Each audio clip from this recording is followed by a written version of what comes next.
De la democracia aquí en Córdoba, el doctor Eduardo César Angelos está esta noche con nosotros. ¿Cómo le va, doctor? ¿Cómo está? Bien, encantado de estar con ustedes.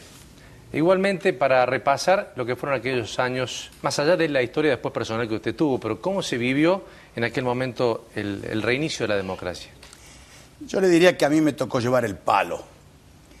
La bandera la trasladaron, la llevaban hombres y mujeres de la provincia de Córdoba, que después de la desesperanza en la que habían vivido, tenían una desesperación por reencontrarse entonces con un instante democrático que significara entonces vivencias y derechos a los que se les habían negado durante tantos años en la República Argentina. En Córdoba no fue diferente al resto del país y a Buenos Aires. Y digo yo que esos hombres y mujeres que llevaban la bandera eran de distintos colores políticos, de todos los colores políticos. Sería injusto, por esas casualidades que tiene la urna y que le da a uno la preferencia en la elección, suponer que todos los demás no contribuyeron activamente y en participar activamente para ese reencuentro con la democracia.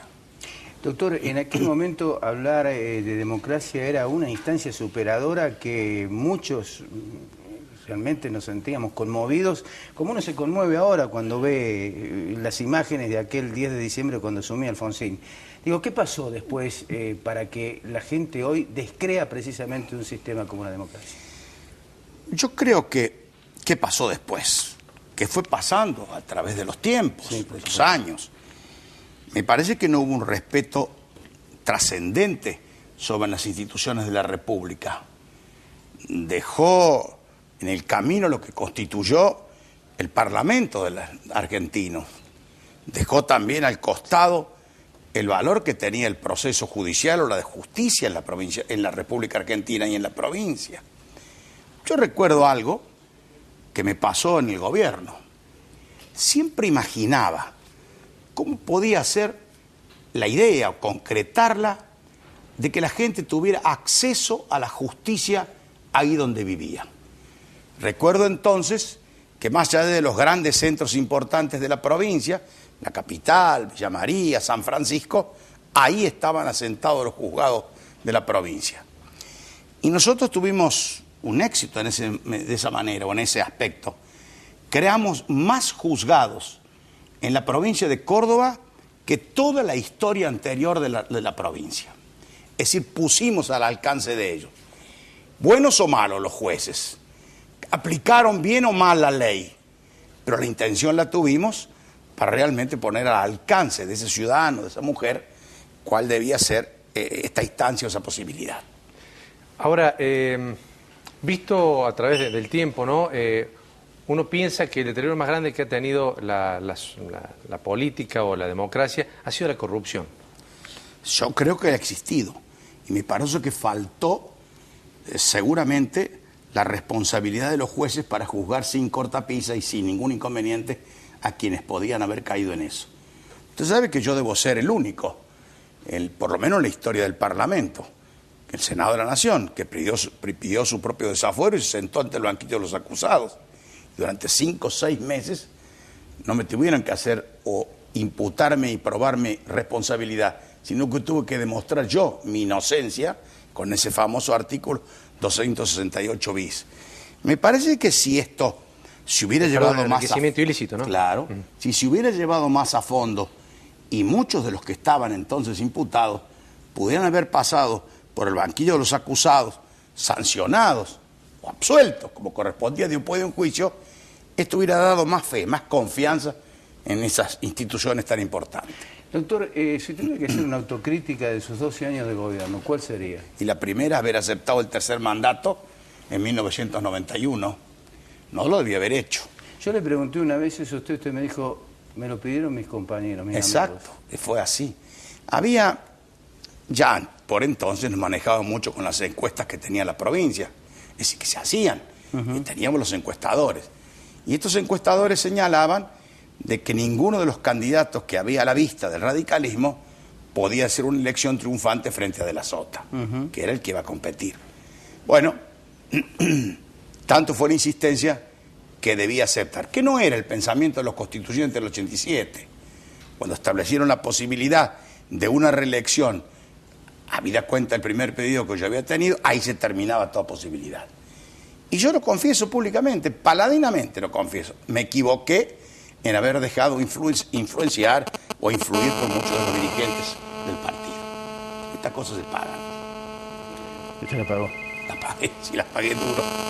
Crucé el desierto, Fonseca, en ese desierto que no te acompaña nadie, y cuando llega alguien te quiere alcanzar una lata de anchoa, no un vaso de agua para poder salir adelante. Ahora, Doctor, usted sí, fue absuelto por parte de la justicia, pero ¿no cree que quedó la condena social? Y claro que sí. Cuando la condena te la imponen los medios o algún medio y que es muy leído, seguramente vos no sabés cuál fue el contenido del fallo, las audiencias orales y públicas que se realizaron y fue el contenido finalmente de las razones de la absolución. Doctor, ¿se rodeó de la mejor gente o hubo muchos funcionarios suyos que terminaron fallándole? Yo creo que sí. No hay gobierno que no tenga funcionarios que fallen o que hayan fallado. Lo que sí sé es que yo en ese primer gobierno elegí todo lo mejor que podía haber al alcance, o que yo creía que podían ser los mejores, y todos fueron profesores universitarios en aquel momento, todos profesores universitarios. Esto facilitaba las cosas. ¿Cómo se hace para recuperar entonces en la gente, en quienes nos están viendo, esta vocación por la democracia? Creo que sigue confiando la gente en el sistema, más allá de estas cuestiones que a uno le sale lo mejor en un momento Si no es el determinado. mejor, no hay con qué reemplazarlo. Exactamente. Sí, Yo creo... Pero ¿cómo se hace para que recupere la confianza de la gente? Yo creo que los partidos políticos estamos ausentes en la escena que hay que llevar a cabo, o en la escena donde hay que transitar este camino. Los partidos políticos estamos encerrados fundamentalmente en nuestras unidades básicas o comités, digo esto refiriéndome al radicalismo y al peronismo. Es así, no salimos, no hablamos con la gente, no planteamos problemas del día, de la ocasión, para poder decirle a nosotros, esta es nuestra expectativa. Y además de eso, cuando hacemos la oposición, no puede ser simplemente esto no, sino proponer la alternativa que creemos que hay que adelante. Creo que esto venimos fallando. Y no solamente puedo decir de mi partido, creo que es una cosa general esto. Doctor, usted habla del partido. ¿Existen realmente los partidos políticos hoy o son simplemente un grupo de dirigentes que se reúnen detrás de una... No, existen, yo podría decir como la Iglesia Católica, ellos tienen una capilla en cualquier pueblo de la provincia de Córdoba. Nosotros tenemos siempre un comité radical en cualquier pueblo. Esto nos hace a nosotros sentido de presencia. Que nosotros no seamos capaces de llegar a ese dirigente, a ese hombre que nos ha acompañado toda la vida, es un problema nuestro. De la dirigencia, que no somos capaces de estar a la altura de la responsabilidad que tenemos que tener. Ahora esta dirigencia o la dirigencia del país, para los momentos cruciales que hemos tenido que vivir, ¿no se han podido sentar en una mesa para establecer algunos pactos mínimos? Y cuando uno cree que simplemente uno solo es el depositario de la verdad y no puede discutir y tratar realmente de sumarse o de sumar opiniones ajenas, es cuando entonces esa suerte de hegemonía cree y supone los gobiernos que lo conducen que pueden llegar al final de su... alcanzar la gloria. ¿Y eso no le pasó a usted? No, porque yo tuve una importante decisión. Yo recuerdo que los partidos políticos, ninguno integraba el Parlamento de la provincia de Córdoba, la legislatura, es decir, al margen. Y la relación con los empresarios y con los sindicatos no existía. Y luego de una primera huelga importante que se hace en el país, el 13 de enero de 1985, y después de una larga reunión y discusión con la CGT en ese momento que presidía Correa, larga, dificultosa, pero respetuosa finalmente, y ahí salió, por ejemplo, la creación del Ministerio de Trabajo. Simplemente antes era una delegación de la nación que teníamos.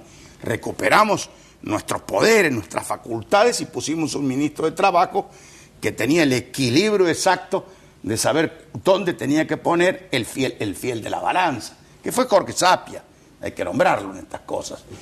Y también nosotros creamos como consecuencia de esa el Consejo Económico Social. Todas las semanas había una reunión, empresarios y trabajadores a discutir la problemática económica o la necesidad de la provincia. Y creamos el Consejo de los Partidos Políticos, que también todas las semanas reunía o participaban todos los partidos políticos, aún aquellos que no tenían representación ni en la Cámara de Senadores ni diputados. Hay que recordar que en 1983 el radicalismo tiene la mayoría y el justicialismo tiene la minoría. Nadie más ocupó una banca en el Senado ni en la Cámara de Diputados. Doctor, generalmente la democracia se le recuerda, la sociedad la recuerda por los hechos más que la desprestigian en último instancia, desprestigian al dirigente político. Y pocos recuerdan lo